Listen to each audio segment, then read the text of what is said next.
زمونږ دا پیر عزیز الرحمن هزاروی صاحب داغه مرید دی حضرت مولانا شمس العارفین صاحب نو داغه په باره کې خلکو چې دین هغه چونکی پیر بابا کې بعورسو نو هغه له بتل او هغه کې به خبره کړي نو هغه خپل او پردي ټول دا ټول دغه حال له خپل او پردي چې څومره دي هغه ټول دا خبره راوچه دا کړي وا چې دا وګوره د اورس لتل دی او پاره کې دا خبره کړي دا چې د پیر بابا په دې ټول بنیر باندې نظر دی نو زه د خپل دا ګیلې په تور باندې ویم چې ګوره دا خو تاسو خپل کسته کنه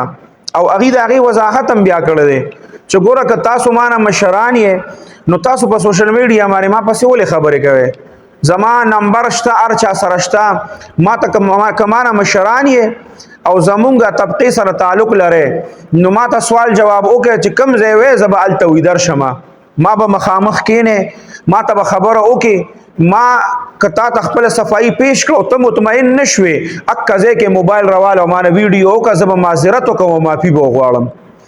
او کچره ما نه کشرې نو زما زیره ته معلوم دي زما زه ته راشه چې اوبر روټه به مکو ما سره کینا زما په دې مسله باندې ما سره خبر وکا نو کچره زه غلط وم او زه ما ته مطمئن نکړې اکه کې به یو ویډیو ریکارډ کو معافي به غواړم هغه به ته شیر کې خبره به ختم شي نو پیشي شابانه دا خبره نه سو خبر ني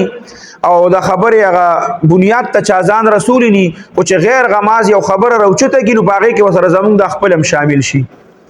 یاد ساته غوړ خپل پس خبره کول یا خپل په سوشل میډیا او په میډیا باندې بدنامول دا ځان کمزور کول او ځان بدنامول دي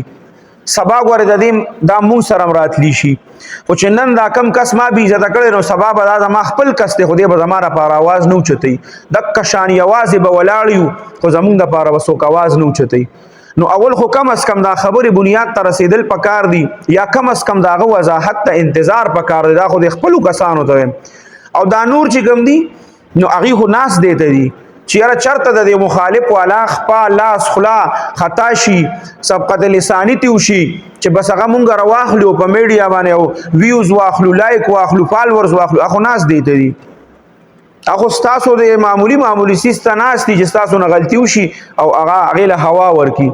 نو الله دې زمونږ د ټولو حفاظت وکي او زمونږ خپل خلک چې څومره دین او هغه ته درخواست کوم عاجزانه درخواست چې کم از کم تاسو د خپل نه راسي غلطي وشي نو رابطه وسره کوي زیته ولزه هغه سره اول خو خبره کوي بیا د هغه په باره کې رستو تاسو په میډیا راځي او د هغه خلاف سوای چې خپل داسې کینو د پردونه بس ګیلو کې نن سبا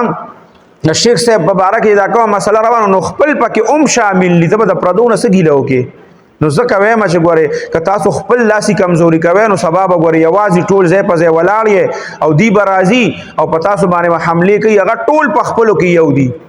خو مونږ بس ځان دغه کړی چې بس مونږ ډېر زیات دغیو او ځان مسی یو کار کتل چې بس خپل پسې بم وایم او پردي پسې بم وایم او ځانم په دې باندې خراب کو